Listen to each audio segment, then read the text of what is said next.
Tout le monde, bienvenue à la séance ordinaire du 19 août 2024. Donc, le point 1, c'est ouverture de l'Assemblée.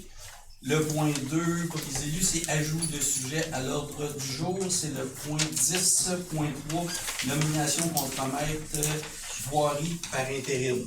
Donc, avec les circonstances, donc, ça me prend quelqu'un proposé pour l'ajout. Donc, proposé par M. Tremblay, appuyé par M. Guerremont. À droite? Oui. Oui. À ma gauche? Oui. C'est beau. Point 3, adoption de l'ordre du jour dont vous avez tous une copie. Donc, ça nous prend quelqu'un qui propose, proposé par M. Moreau, appuyé par Mme Charlot. À droite? Oui. À gauche? Oui. C'est. Point 4, retour sur la séance extraordinaire du 22 juillet. Donc, quand on fait des séances extraordinaires, c'est parce que les dossiers doivent être traités plus rapidement. Et étant donné que notre séance ordinaire est le 19 août, donc je reviens toujours parce que souvent, il y a moins de monde à nos séances extraordinaires. Donc, je reviens un petit peu sur les sujets qui étaient à l'ordre du jour. Donc, on avait au point 3, demande d'approbation d'aménagement paysager. Et le point 4 aussi, demande d'approbation des aménagements paysagers. Ça, c'est pour l'héritage du roi. Souvent, quand il y a des nouvelles constructions qui se font ou des développements, on demande évidemment d'avoir un aménagement paysager par un architecte paysagiste. Donc, ça a été déposé pour qu'il puisse faire les travaux. On l'a traité en séance extraordinaire. Également, le point 5. C'est modification de la résolution. C'est une modification de la résolution. C'est une demande d'autorisation d'usage conditionnel. Encore là, c'est pour l'héritage du roi. Parce que dans l'usage conditionnel, on demande au promoteur de nous fournir un plan d'ingénieur pour l'écoulement des eaux. Mais c'était pas nécessaire du fait que quand l'héritage du roi a commencé à se bâtir, vous savez, c'est ce qui est dans l'ouest, les maisons se sont bâties, on avait déjà les plans d'ingénieur pour l'écoulement des eaux de pluie. Donc, on l'avait, donc on le retire de la résolution. Le point 6 et 7, c'était 2 congédiements. Évidemment, quand on a des congédiements, c'était des employés de temps partiel. On nomme pas les noms, c'est seulement par numéro, par respect envers les personnes. Donc, le point 9, nomination contre-maître et voirie. 10, nomination contre-maître espace vert. Et on avait également, le point 8, c'était contre-maître en bâtiment. Tout ça, c'est pas des nouveaux emplois, c'est tout simplement une spécification de poste à des gens qui étaient déjà en poste à la ville de Lavaltrie. On avait le point 11, 140 rue Émile, dossier de cour. C'était ça, on a une problématique, c'est un dossier qui est judiciarisé, donc c'est tout simplement pour donner le mandat à nos procureurs de nous défendre dans ce dossier-là. Le point 12, c'était autorisation, lancement d'un appel d'offres publiques aux fins de solliciter le marché, opération d'un écocentre, transport et traitement des matières. Donc, évidemment, on a vu qu'on a eu besoin dernièrement. Donc, au scalière municipal, il y a un écocentre qui se bâtit là. On partait en appel d'offres publiques pour ça. Et le point 13, c'est l'autorisation de paiement. Puis le point 14, c'était la période de questions. Donc, ça fait le tour pour notre séance extraordinaire. C'est bon. Donc, je reviens sur adoption du procès-verbal des séances du 8 et du 22 juillet. Donc, les élus ont reçu copie, donc ça me prend quelqu'un qui propose. Proposé par Mme Ranger, appuyé par M. Moreau à ma droite. Oui. À ma gauche. Oui. Point 6, dossier du maire. Donc, évidemment, mesures d'urgence et pluie diluvienne du 9 août. C'est un petit peu un bilan, je pense que c'est important de revenir sur le déluge qui s'est abattu, je dirais, sur l'ensemble de nos régions. Je pense que tout le monde, vous avez vu ce qui se passait dans les médias, dans l'ensemble des municipalités. Ce qu'il faut dire, c'est que la Nodière, au Québec, est l'endroit qui a été le plus affecté par ces pluies-là. Donc, je pense que c'est important que les gens comprennent ce qui avait été mis en place par la ville et ce qui va se passer aussi par la suite. Donc, évidemment, vendredi, le 9 août, on est un des endroits avec la Noret où, au Québec, il y a eu le plus de pluie. On a reçu 211 mm de pluie en dedans de 20 heures. La moyenne pour le mois d'août au Québec, c'est 90 mm. Là, on a eu 211 mm de pluie en dedans de 20 heures. Donc, évidemment, vous comprendrez que l'administration générale a travaillé très fort et travaillait énormément en amont. ce qui a été fait, je pense que c'est important par nos équipes, le 7 août, ajustement du traitement de l'usine de l'eau potable pour faire face à la problématique de substitutabilité de l'eau du fleuve. Je pense que ceux qui ont regardé le fleuve voyaient qu'il y avait vraiment un panache qui avait changé de couleur. Évidemment, les rivières, les ruisseaux, tout a débordé partout, et ce qui fait que les sédiments se promènent beaucoup. Donc, pour s'assurer que notre eau, on n'ait pas à envoyer un avis d'ébullition à l'entièreté des citoyens, ben l'eau, on a déjà commencé à changer le traitement de l'eau pour s'assurer, parce que l'eau est épouvantable. Donc, c'est pour ça qu'il n'y a pas eu, parce que ça a été travaillé en amont pour l'usine de filtration. Les autres choses, le 8 août, le jeudi, ce qui a été mis en place, il y a eu une rencontre des équipes terrain pour mettre en place notre plan d'action, validation des disponibilités du personnel pour les mesures d'urgence. Mesures préventives, évidemment, on a envoyé beaucoup de messages, comme vous l'avez sûrement tous vu, sur Facebook, site Internet, puis pour avoir des conseils préventifs en cas de forte pluie. On a eu des vrais. Il y a eu également, le 8 août, installation des pompes aux endroits stratégiques. Je vais vous le nommer tantôt, mais on a 7 pompes exactement qui ont été installées. Veille de la gestion des barrages de la rivière Saint-Jean en collaboration avec la MRC. Les barrages relèvent de la MRC. Évidemment, le jeudi, on a rentré en communication avec la MRC pour s'assurer que l'entièreté des barrages de la rivière Saint-Jean soit ouverte. Et c'est ce qui a été fait, parce que vous voyez le coup d'eau qui s'en venait. Donc, les barrages ont été ouverts. Le 9 août, veille des niveaux des stations de pompage et des étangs aérés. Ensuite, veille du niveau de la rivière Saint-Jean. Évidemment, je pense que beaucoup de monde l'ont eu. Ceux qui ne sont pas inscrits à l'automate d'appel, il serait bien de s'inscrire parce que c'est une source d'information incroyable quand on les envoie. Donc, évidemment, il y a eu un automate d'appel qui a été envoyé pour réduire la consommation d'eau potable. Communication continue. On a essayé de rentrer en communication le plus possible avec les citoyens, de les tenir au courant, évidemment, avoir une mise à jour de la situation, donc qui a été faite par Facebook, puis le site Internet et les automates d'appel. Vous savez, là, je pense que tout le monde a vu ce qui s'est passé dans notre région. Il n'y a aucun réseau, que ce soit sanitaire, pluvial, qui est capable d'absorber 211 mm de pluie en 20 heures. C'est le temps. Quand c'est échelonné sur un mois, on les prend.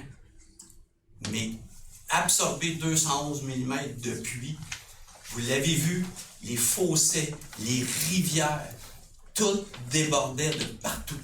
À un moment donné, les exécutoires pour envoyer de l'eau, il y en avait partout. Donc, vous savez, on a eu énormément des débordements de cours d'eau, la rivière Saint-Jean, des inondations, des refoulements. C'est excessivement éprouvant pour les gens. On le sait, on le vit personnellement. Ouais. Hein? Moi, mes parents restent à Saint-Paul-de-Joliette, 84 ans, 88 ans, inondés. Chez nous aussi. C'est très éprouvant pour tout le monde, on en est très conscient. Mais on restera toujours en soutien, on a essayé de mettre le plus de mesures possibles pour venir en aide aux gens. On a eu également des affaissements de terrain puis de la chaussée. Je pense que tout le monde l'a vu, le rang du golf. Un ponceau qui s'est effondré. Là, il y en a une partie qui est réparée, il n'est pas tout à fait fini. On va continuer à finir, là, bientôt, ça devrait être réparé. Également, le point de Joe Sud, une partie qui s'est effondrée, mais ces deux-là sont en alternance. Donc, ça circule, mais en alternance. Et il y a eu également des affaissements de terrain sur des terrains privés. Donc, on est en communication avec les citoyens pour voir ce que la ville peut faire dans cette situation-là. Pour m'être promené beaucoup dans la ville pendant les événements, moi, ce que je tiens à dire, c'est toute l'entraide, la solidarité que les gens ont eue un envers l'autre. Moi, je voyais des voisins et leurs voisins qui n'ont pas été inondés. Ça a été une belle marque, en tout cas. On voit la solidarité qu'il y a eu à travers la ville. J'ai trouvé ça vraiment incroyable. Puis je veux vraiment remercier les gens de toute l'aide qu'ils ont apportée. Puis également, important de dire, un immense merci aux employés de la ville de Lavaltrie. Vous savez, on a une équipe qui est dévouée. Il y a des employés de la ville en vacances qui ont appelé pour savoir si on avait besoin d'un coup de main et qui sont rentrés à la ville pour donner un coup de main. On a des employés qui ont été inondés et qui sont quand même venus donner un coup de main au service des travaux publics.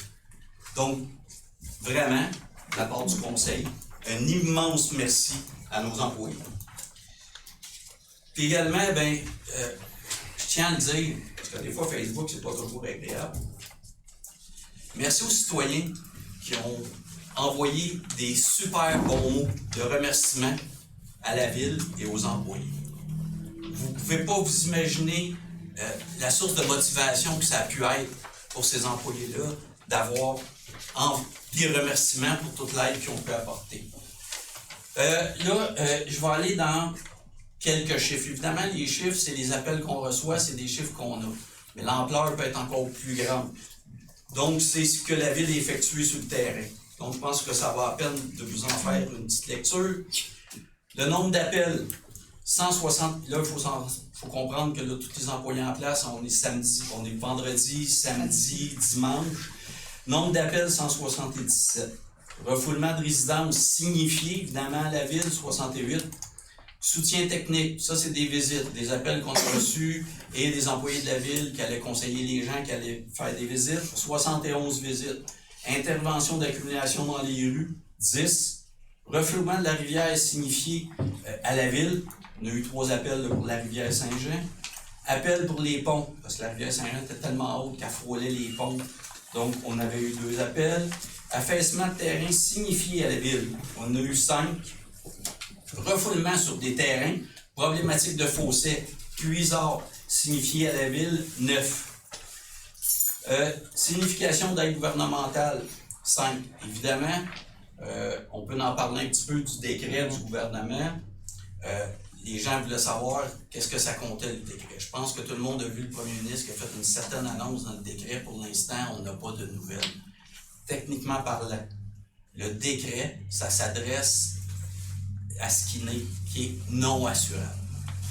Les décrets, quand on peut s'assurer pour quelque chose, les décrets du gouvernement ne s'appliquent pas. Les décrets s'appliquent pour ce qui est non assurable. Le premier ministre il a dit qu'il irait peut-être un petit peu plus loin. Moi, j'ai eu des communications avec la ministre Proulx, qui est notre députée, pour la sensibiliser à la problématique. Évidemment que c'est un déluge qu'on a fait. Là, j'ai eu des conversations avec pour la sensibiliser, vu qu'elle fait partie du Conseil des ministres. Mais on n'a pas de nouvelles sur le décret, sur les modifications qu'il pourrait y avoir. Ensuite, on a livraison de sacs de sable. Quand certains citoyens pour la rivière Saint-Jean nous demandaient des sacs de sable, 150 sacs de sable livrés à domicile. Heure d'ouverture du centre d'organisation d'urgence, 42 heures. Nombre de pompes sur le territoire, je le disais tantôt, 7 pompes sur notre territoire. Nombre d'heures de surveillance des ponts, 84 heures. Nombre de ponts à surveillance, on avait 2 ponts en surveillance. Nombre d'heures de surveillance des ponts, 52 heures. Nombre d'heures de suivi de la rivière Saint-Jean, 104 heures. Nombre d'employés sur le terrain, je vous disais vendredi, le nombre d'employés sur le terrain, on avait 23 employés. Nombre d'interventions du service d'incendie de la MRC de Dautré, on a eu 33 interventions. Nombre d'inscriptions à la collecte de la ville, 124. Ça, je peux peut-être, je le précise un petit peu plus bas, là, ça, je vais vous revenir là-dessus pour ce qui c'est de ça. Nombre de dépôts au garage municipal entre le 10 août et le 17 août. Les personnes qui sont venues avec des remorques, là, qui ont vidé leur sous-sol, on a eu pour 432 voyages de détritus au garage. Évidemment, c'est ce qui a été mis en place pour donner un coup de main et que les gens puissent se débarrasser, pour laisser ça sur le terrain. Nombre de tonnes métriques, en tonnes métriques, ce qui a été apporté au garage municipal, 123 tonnes métriques, qui a été transporté par nos employés de la ville avec le loader remplissait ça, on envoyait ça en 12 roues chez EBI. Évidemment, EBI ne fournissait pas à la tâche, donc il fallait prendre ça en main Donc, c'est pour ça qu'on a engagé une entreprise qui faisait le transport vers les sites d'enfouissement. Maintenant, ce qui est important aussi, les actions à venir. Gratuité des permis de rénovation. Toute personne qui a été inondée pour avoir un permis de rénovation, ça sera gratuit. La résolution va venir là, à la séance présente. Acquisition d'une deuxième pompe de 6 pouces. On a 7 pompes, mais on a une grosse pompe qui est 6 pouces. Donc, on va acquérir une deuxième pompe de 6 pouces. Ajout d'une collecte encombrant le 19 août. Ça, les encombrants, c'est EBI qui les ramasse, parce qu'on avait déjà des collectes d'encombrants de prévues dans la ville. Évidemment, il faut les devancer, parce que je pense que la prochaine, c'était septembre. Octobre. Donc, évidemment, tout le secteur A, ce qui est à l'est, à l'ouest de Saint-Antoine, c'est le secteur A. Les encombrants sont ramassés par EBI. Et le secteur A, qui est à l'est de Saint-Antoine, en arrière du Super C, tous ces secteurs-là, la collecte des encombrants sera le 26. Ça, c'est ce qu'on appelle le secteur B. Donc, lundi de la semaine prochaine, ça va commencer sur l'autre partie dans le secteur B. La collecte manuelle des déchets par les employés de la ville, ça débute demain. C'est ce que je vous disais, 124 personnes inscrites. EBI, important, ramasse les encombrants. Divans, tables, meubles. Mais tous les matériaux de construction, parce que EBI n'est pas capable de ramasser l'entièreté de ce qui se trouve sur le chemin. Donc, tout ce qui se trouve sur le bord du chemin, qui est matériaux de construction, ça prend 2 tas différents. Pour les encombrants, les meubles, tout, et tous les matériaux de construction à côté, si possible, le mieux empilé, parce que c'est nos employés qui vont aller sur place avec des remorques, avec notre chargeur, ce qu'on appelle un loader, puis qui vont débarrasser tous les matériaux de construction et qui vont être envoyés au site d'enfouissement. Pour ça, ceux qui ne sont pas inscrits encore, on a 124, faites-vous-en pas. L'inscription va continuer, c'est sur notre site, c'est en continu. Et tant et aussi longtemps que l'entièreté des matériaux de construction ne seront pas ramassés sur notre territoire, on va continuer à les ramasser. Ça commence demain et ça va continuer tant et aussi longtemps que tout ne sera pas ramassé. Parce que ce qu'il faut comprendre, certaines personnes se font dire par des assurances, achetez rien. Bon, là, il y a des avis différents de plusieurs, mais à un moment donné, on comprend un citoyen. Si les assurances disent garde tes cochonneries, on veut les voir, les citoyens vont les garder. Faites-vous-en pas, on va continuer à s'en occuper. On sait, je pense que les assurances en ce moment, ça peut prendre du temps. On va continuer à s'occuper de la problématique. Et ensuite, là, le conseil de ville étudie la possibilité de mettre en place un programme de subvention visant le débranchement volontaire des drains français du réseau sanitaire pour le rediriger vers l'eau pluviale, pour diriger l'eau pluviale vers les fossés et les fossés canalisés. Là, ce qu'il faut comprendre, on va aussi faire beaucoup de documentation. Parce que quand on ne baigne pas dans ça, c'est difficile de comprendre comment fonctionne. Et c'est ce que nos employés ont fait énormément.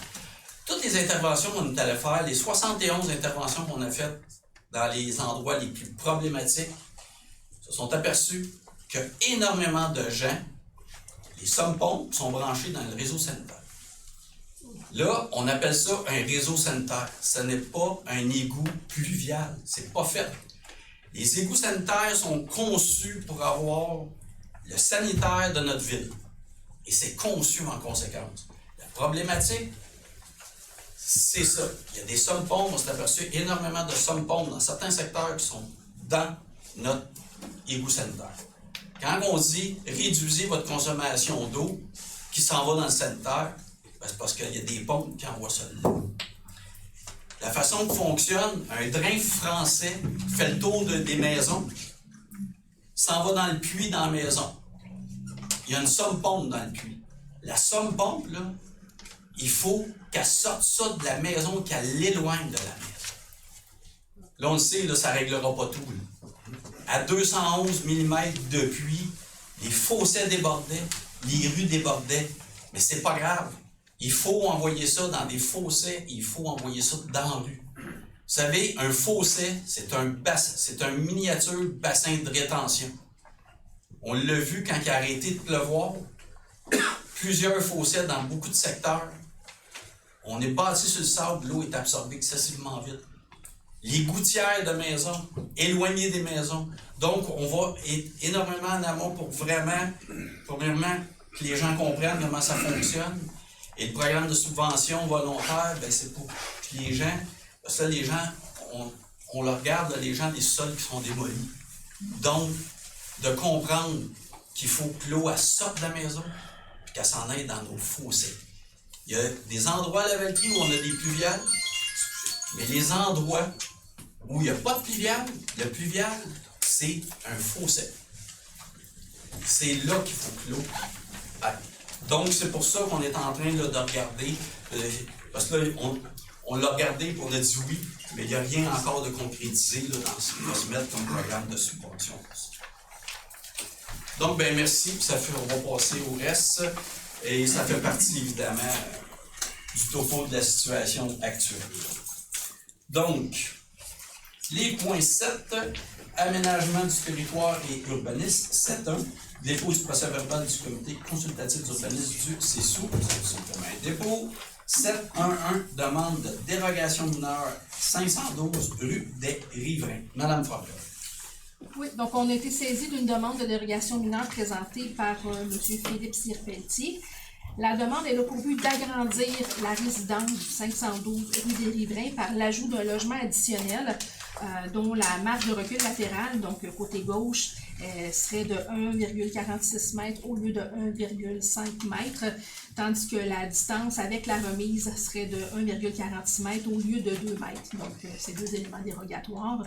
Au niveau du conseil, après l'étude du dossier qui motive la présente demande, on est en accord avec la recommandation du comité consultatif d'urbanisme à l'effet d'accepter la demande.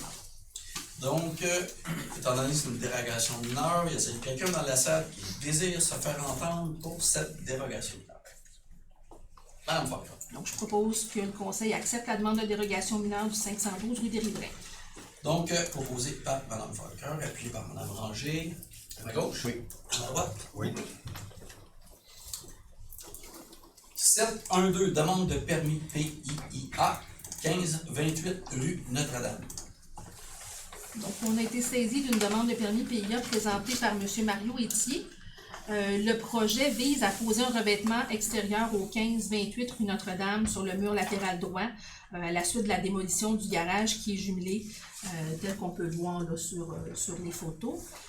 Les travaux projetés respectent les objectifs, les critères du règlement sur les PIA, puis le projet a aussi reçu une recommandation favorable du comité consultatif d'urbanisme.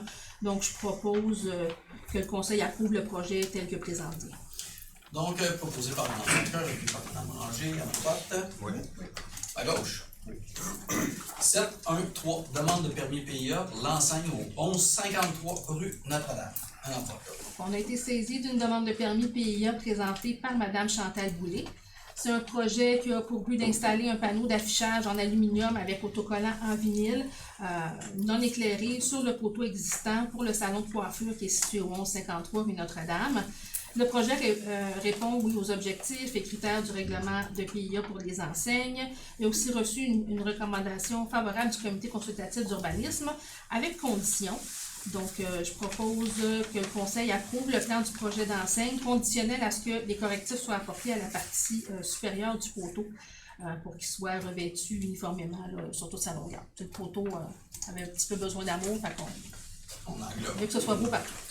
Parfait. Donc, proposé par Mme Falcon puis par Mme Ranger, à ma droite, à ma gauche.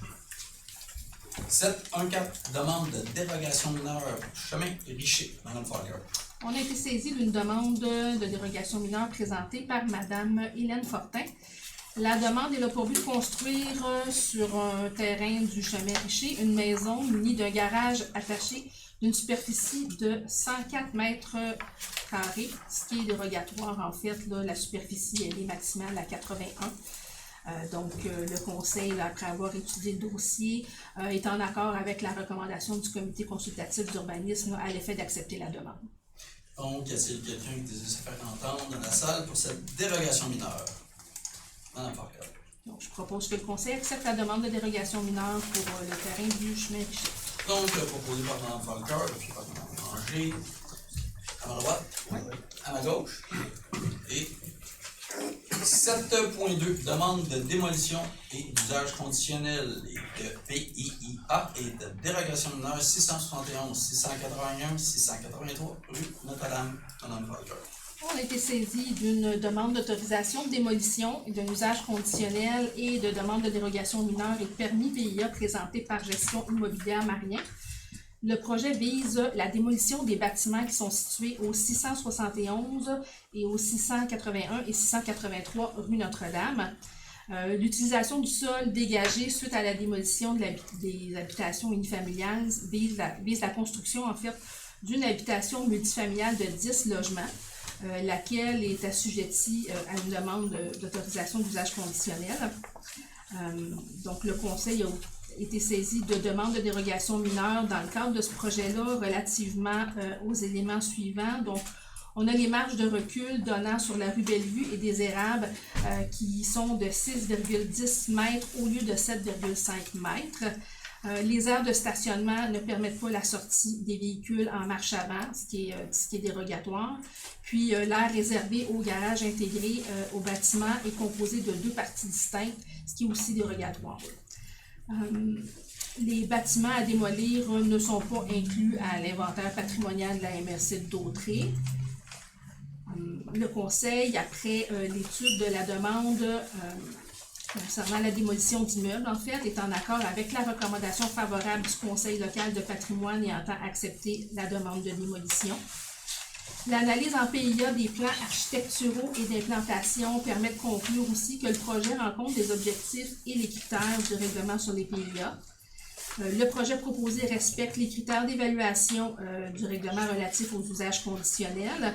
Et puis, au niveau du Conseil, ben, on est en accord avec la recommandation favorable du Comité consultatif d'urbanisme, avec des conditions aussi. Je suis peut-être mieux de les présenter là maintenant, avant de demander les commentaires de la salle. Les conditions. Il y en a beaucoup. Donc, conditionnellement à ce que la condition des bâtiments, la construction des bâtiments et des aménagements extérieurs soit réalisée conformément aux plans déposés et approuvés. Que les plans aient été approuvés par le service de sécurité incendie préalablement à l'émission du permis de construction. Ça prend une attestation d'un architecte qui soit produite quant au respect des plans déposés préalablement à l'occupation du bâtiment. Un plan d'aménagement paysager doit être déposé et approuvé préalablement à l'occupation du bâtiment, qui prévoit aussi une mesure d'atténuation le long de la ligne mitoyenne avec les propriétés avoisinantes. Une attestation doit être produite aussi par un architecte paysagiste quant à la réalisation des aménagements illustrés au plan déposé. Les aménagements paysagers doivent être entretenus et maintenus en tout temps après leur réalisation. Une description du mode d'éclairage extérieur doit minimiser aussi l'incidence sur les propriétés avoisinantes. Donc ça aussi, ça doit être déposé pour approbation préalablement à l'occupation du bâtiment. Doit être respectée toute exigence réglementaire qui ne peut être vérifiée sur les plans, notamment les équipements de recharge de véhicules électriques, puis la contribution pour fin de parc. Il doit y avoir également une attestation d'installation des équipements de recharge de véhicules électriques qui doit être produit par un maître électricien avant l'occupation du bâtiment.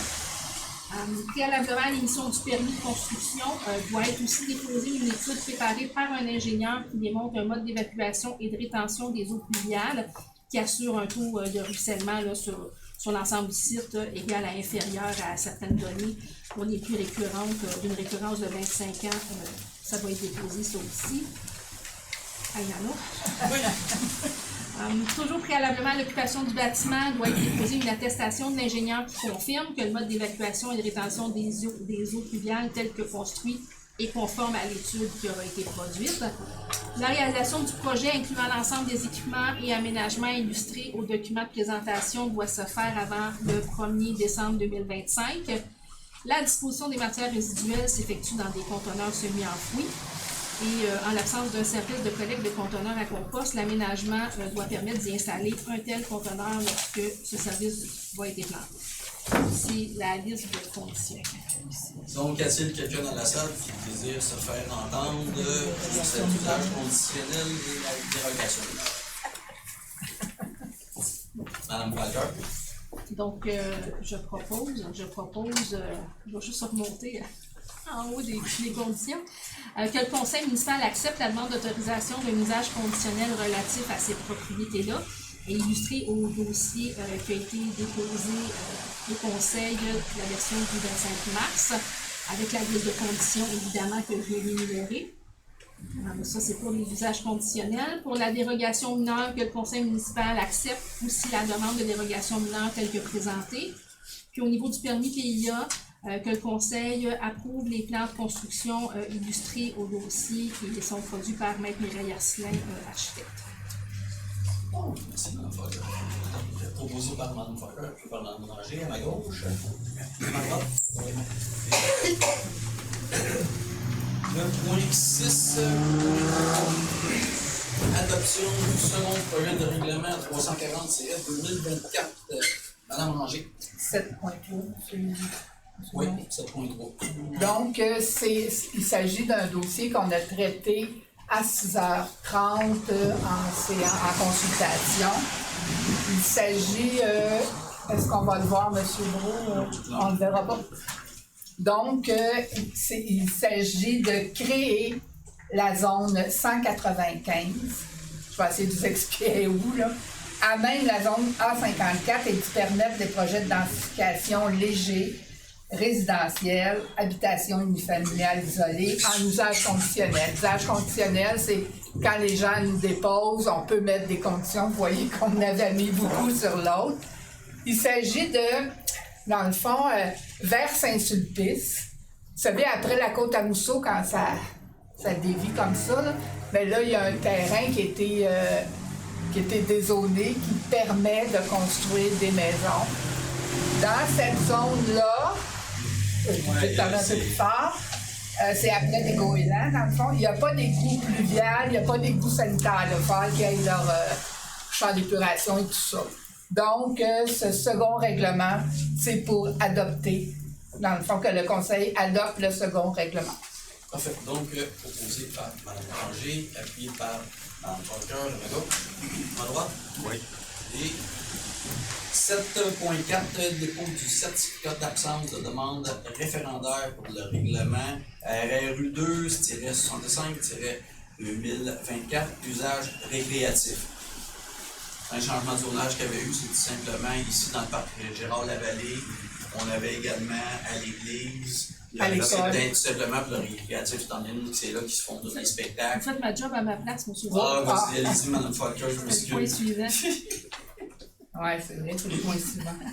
Ben, c'est ça, le point suivant, comme on avait commencé à en parler. Je propose que le conseil adopte le règlement, modifiant le règlement du zonage aux fins d'autoriser certains usages récréatifs dans les zones P106 et P107, puis créer la zone R194, à même une partie de la zone R3.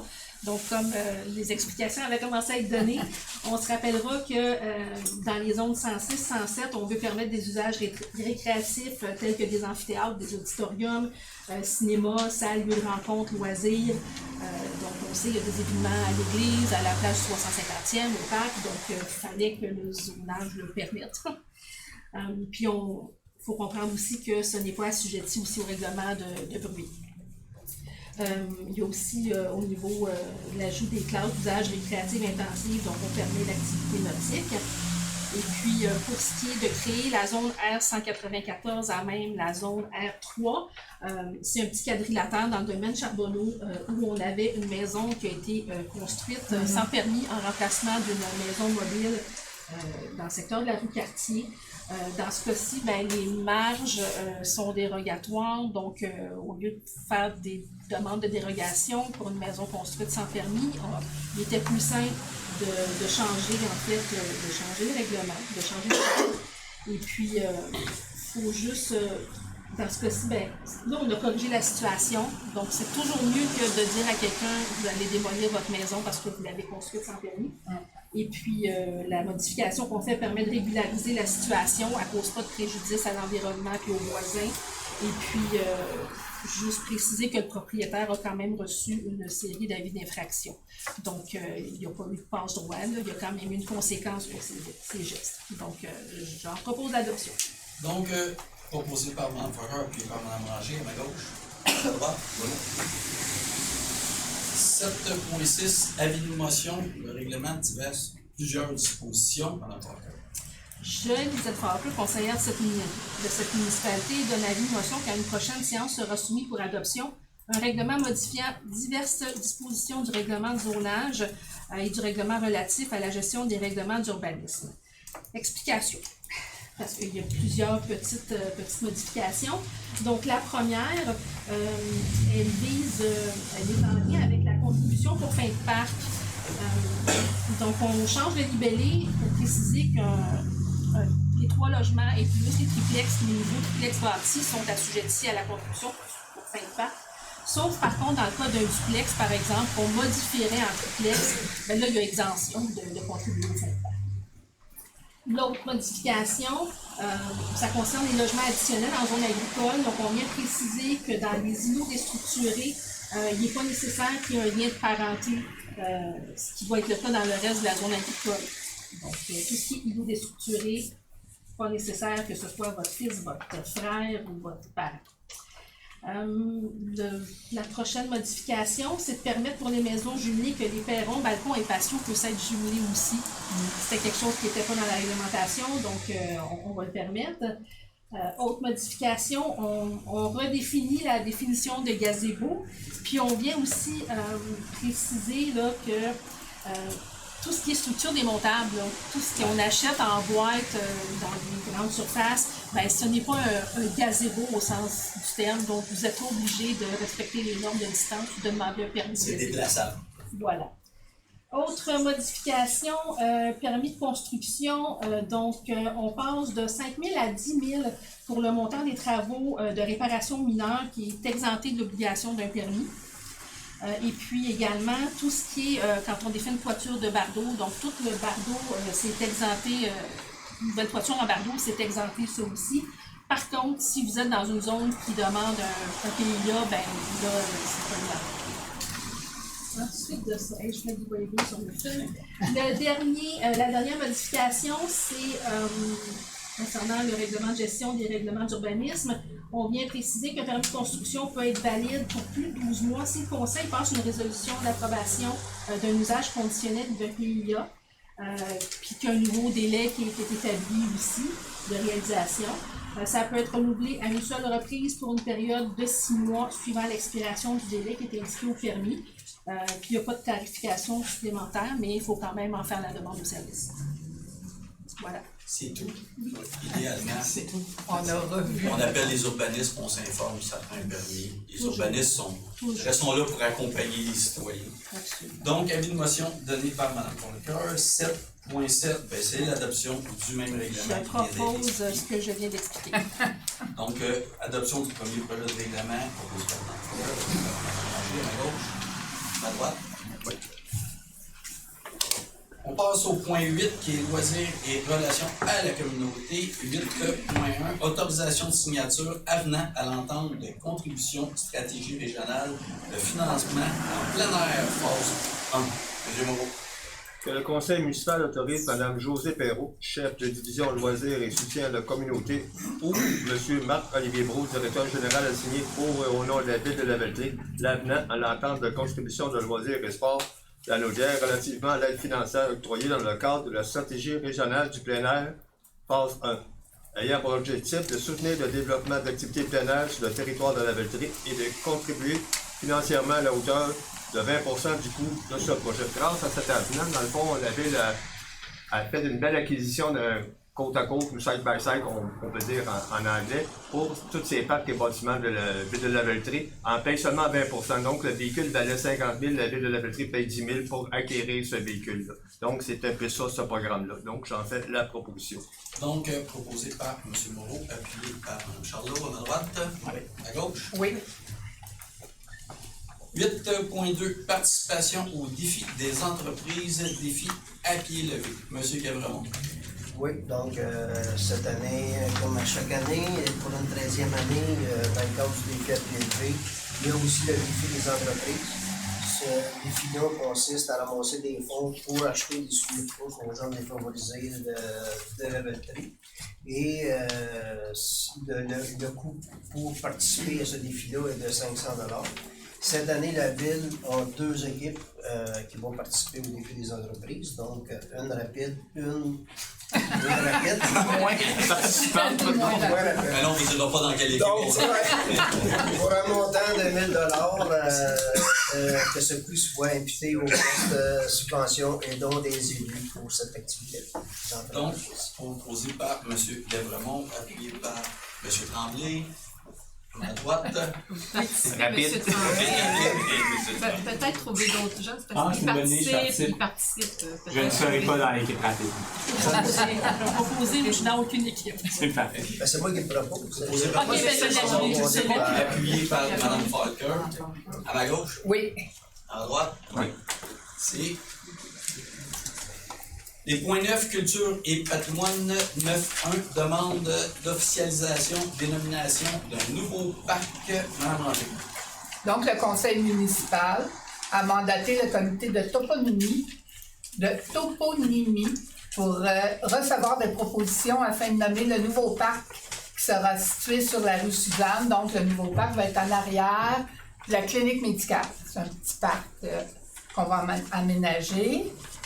Donc, la dénomination proposée est celle du parc Charles-Édouard Étu.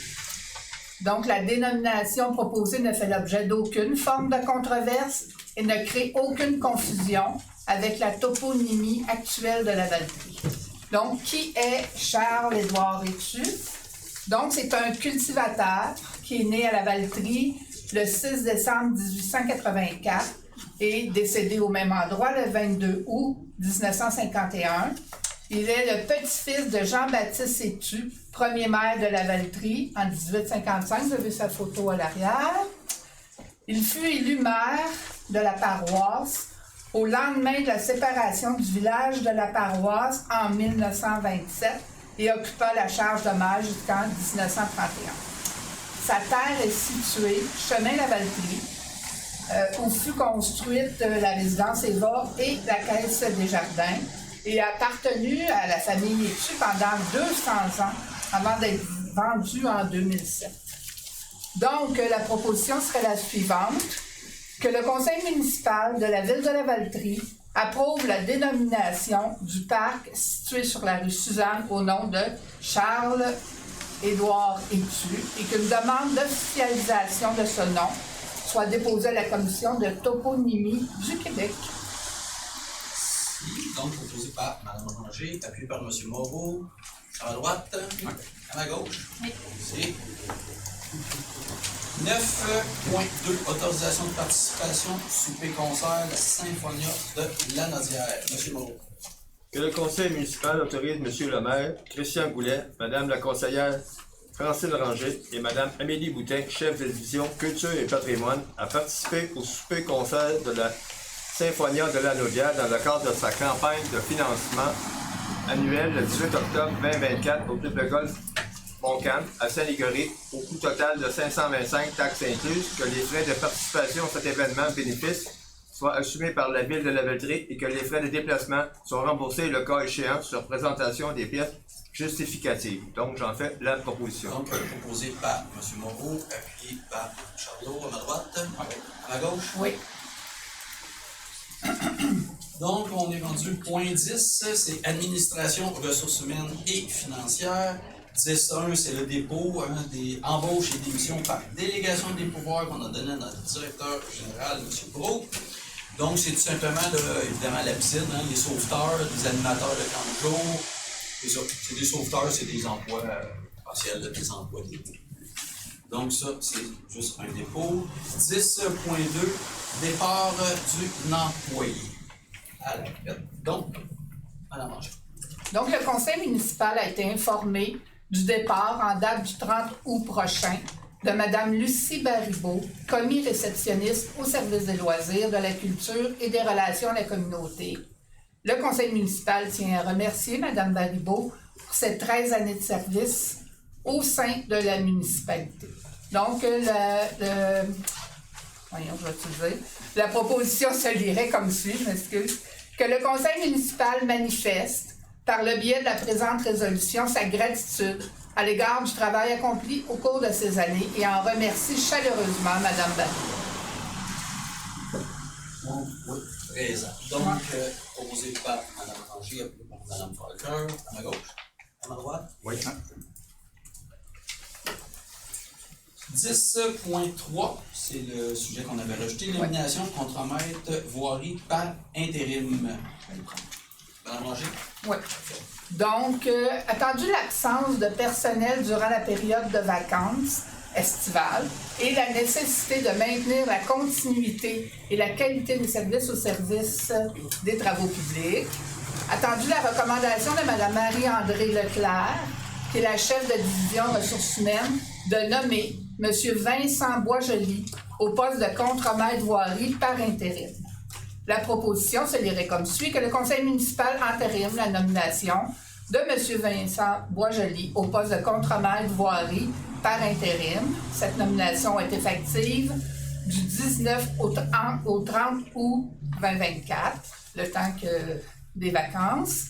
Que M. le maire, Christian Goulet, la conseillère responsable de l'administration des ressources humaines et financières, Mme Marie-Pierre Villeneuve, soit autorisée à signer pour et au nom de la ville de Lavaltrie le contrat de travail temporaire de M. Boisjoli.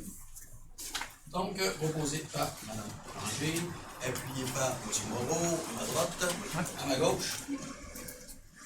10.4, manœuvre en aménagement paysager, fin de la période d'essai et retour au poste antérieur. Mme Ranger. Le conseil municipal a procédé par le biais de la résolution numéro 2024-05-23 à la nomination de Mme Marisol Roja-Carvan, je vais l'appeler Marisol Roja, au poste de manœuvre en aménagement paysager au service des travaux publics. Selon la convention collective en vigueur, une personne salariée qui accepte un transfert ou une promotion dans un poste vacant ou un nouveau poste a droit à une période d'essai d'un maximum de 3 mois. Si, à la suite de cette période d'essai, la personne salariée ne peut ou ne veut garder le poste, celle-ci peut retourner à son poste antérieur. Donc, la proposition se lirait comme suit, que le conseil municipal ratifie le retour de Mme Marisol Roja à son poste antérieur de concierge au service des travaux publics, que ce retour soit effectif en date du 12 août 2024. Donc, proposé par Mme Ranger, appuyé par M. Tremblay, à ma droite. Oui. À ma gauche. C'est 10.5, autorisation de signature, convention de travaux pour le bureau de projet. M. Tremblay. Oui, on a mis en place un bureau de projet à la ville qui est principalement mené là, par Andréane Bergeron et Christian Gravel conjointement. Et dans le cadre des travaux coordonnés par ce même bureau-là, il y a différentes interventions qui ont à faire des fois chez le privé. Et quand ça se fait, ça, il faut signer des conventions puis des modalités entourant ces travaux-là avec les dits propriétaires. Fait que la résolution viendrait baliser qui peut signer ces contrats-là ou ces ententes-là avec les citoyens et citoyennes. Il y aurait Marc-Olivier Brault, directeur général, Mme Karine Brousseau, directrice générale adjointe, Mme Andréane Bergeron, que j'ai nommée tantôt, qui est directrice du bureau de projet, et finalement M. Christian Gravel, chargé de projet, a signé pour et au nom de la ville là, les conventions de travaux à intervenir dans des cas comme ça. J'en fais la proposition. Donc, proposé par M. Tremblay, appuyé par M. Gabremont, à ma droite. Oui. À ma gauche. Oui. 10.6, ratification, autorisation de signature, convention de travaux, justement, pour le 80 rue du port de l'eau. M. Tremblay. Le premier exemple de ça, c'est pour autoriser M. Christian Gravel, chargé de projet, à signer pour et au nom de la ville la convention de travaux pour des travaux sur la rue Paquin, là, principalement, mais dans son cas, c'est le résident du 80 rue Bord de l'eau, dans le cadre des travaux sur la rue Paquin qui sont à faire. J'en fais la proposition. Donc, proposé par M. Tremblay, appuyé par M. Gabremont, à ma gauche. Oui. À ma droite. Oui. 10.7, adoption du règlement, délégation budgétaire. Mon Que le conseil municipal adopte le règlement numéro 258-2024, intitulé Règlement modifiant le règlement numéro 258-2019 en matière de délégation, de contrôle et de suivi budgétaire tel que déposé. Ce qui veut dire que suite à la nomination de Mme Julie Morin au poste de trésorerie, il y a une délégation de contrôle et de suivi budgétaire. C'est pas n'importe qui peut dépenser n'importe quoi en ville, là, ça, il y a un contrôle. Donc, de 0 à 10 000 $, c'est les responsables d'activité qui peuvent autoriser des dépenses. De 10 000, 1 $ à 25 000, il y a le DG adjoint et la trésorière peuvent autoriser. De 25 001 à AOP. AOP, c'est quand on annonce sur un site. Un appel d'offres public. Un appel d'offres public. Merci. C'est le DG et ou le DG adjoint qui peuvent autoriser. Et AOP et plus, c'est le conseil. Donc, voilà le règlement. Donc, proposé par Mme Manger, appuyé par M. Moreau. À droite? Oui. À gauche? Oui. 10.8, avis de motion au dépôt du projet de règlement pour les barrages. Mme Charlot. Oui, donc dans le fond, les barrages, au niveau des entretiens, ça dépend de la MRC, mais la MRC n'a pas le pouvoir de taxation auprès du citoyen qui est dans le fond propriétaire du barrage. Donc, c'est notre mandat de la ville, nous autres, d'aller taxer, donc ça concerne les agriculteurs qui sont propriétaires des barrages, et on redonne, nous, cet argent-là à la MRC qui, elle, ensuite va entretenir les barrages. Donc, c'est vraiment un consommateur-payeur, mais donc ça prend un avis de motion pour autoriser la ville à taxer ces personnes-là pour ensuite le remettre à la MRC.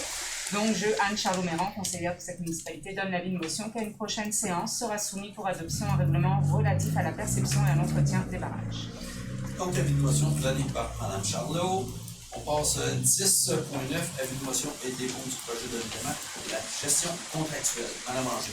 Donc, je, Francine Ranger, conseillère de cette municipalité, donne avis de motion qu'à une prochaine séance sera soumis pour adoption un règlement relatif à la gestion contractuelle. C'est un peu... il y a un règlement, c'est prévu dans la loi des cités et villes, qui vise à promouvoir la transparence et une saine gestion dans l'octroi des contrats municipaux. Donc, c'est prévu dans une loi.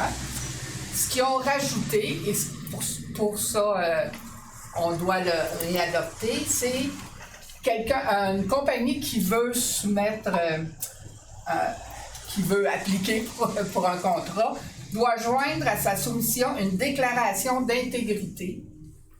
Et nous, on maintient encore aussi que on va privilégier, si possible, acheter québécois. Voilà. Il y a puis dans cette loi-là, ça a 22 pages, ce règlement-là. Il y a un registre des lobbyistes.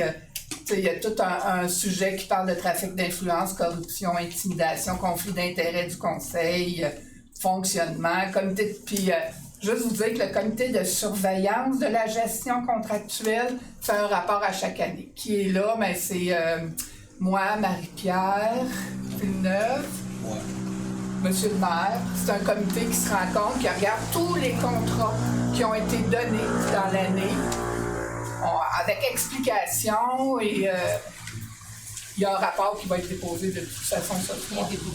Il a été déposé ce soir. Fait qu'une fois par année, en plus de ce règlement-là, nous, c'est comme un suivi. Oui, effectivement. Voilà l'avis de motion. Donc, avis de motion donné par Ranger. 10.10, transfert de mandat juridique, bouclage du réseau d'aqueduc, M. Tremblay.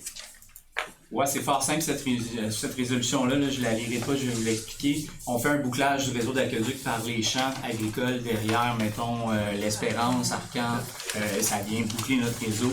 Le but étant d'avoir une meilleure pression sur le réseau, puis d'avoir la possibilité de repartir le réseau aussi, de pouvoir le diviser. Ça, c'est pour le bouclage. On a donné mandat à un bureau de notaire qui, malheureusement, n'a pas été en mesure de produire l'acte de servitude. Je pense qu'on a un bureau de notaire qui est trop occupé pour l'instant. Fait que c'est un transfert de mandat. On vient tout simplement transférer ce mandat-là à maître Alexandra Bérard du bureau maître notaire à la Valtrie, afin que celle-ci prépare l'acte de servitude pour la construction et l'implantation d'une conduite de bouclage. J'en fais la proposition. Proposé par M. Tremblay, appuyé par M. Gavremont. À ma droite? Oui. À ma gauche? Oui. C'est 10.11, dépôt du rapport annuel de la gestion contractuelle. Donc, c'est tout simplement un dépôt que les élus ont tous reçu. 10.12, acquisition, ce qu'on parlait tantôt. Donc, acquisition d'une pompe 6 pouces par affectation du fonds de roulement de la ville de Lavaltrie. M. Tremblay.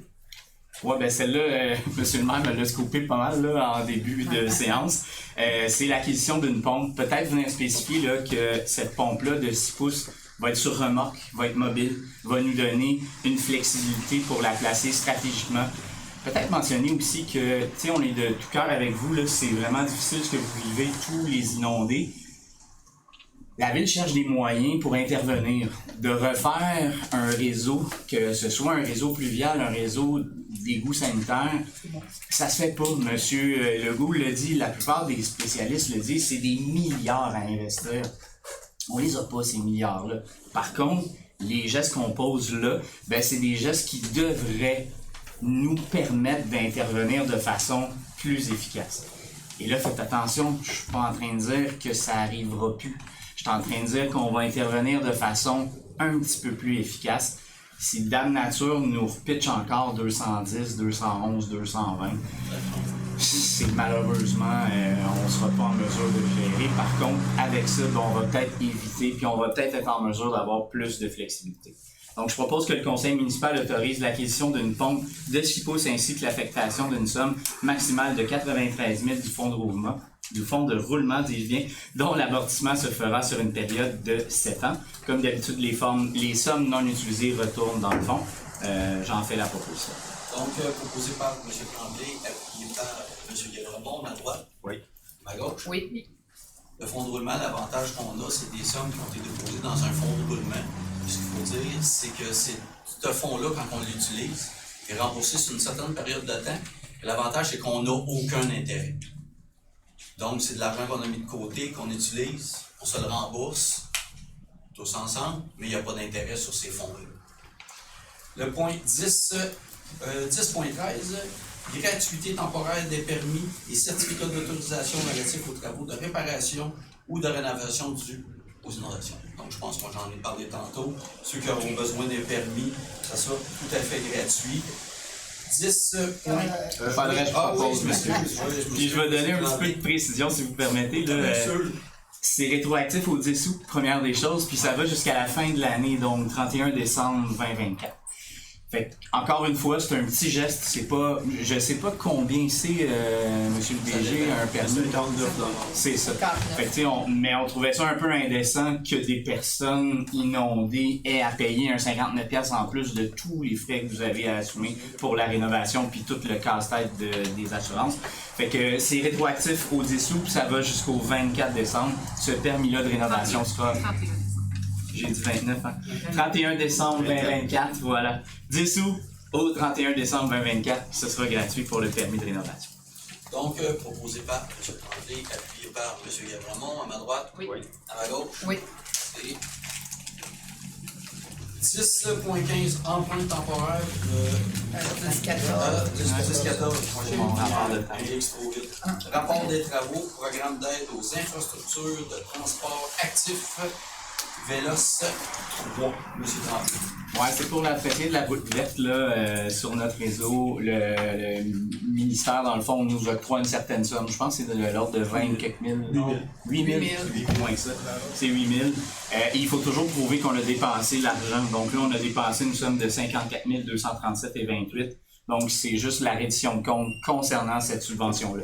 Ils nous donnent une subvention, mais ça va avec reddition de compte. Il faut prouver qu'on a dépensé l'argent. Et à chaque année, on dépense plus que l'argent, le maigre 8 000 qui nous est octroyé. J'en fais la proposition. Donc, proposé par M. Tremblay, appuyé par M. Guévremont, à ma droite. Oui. À ma gauche. Oui. Donc, là, je suis rendu à 10.15, emprunt temporaire pour des règlements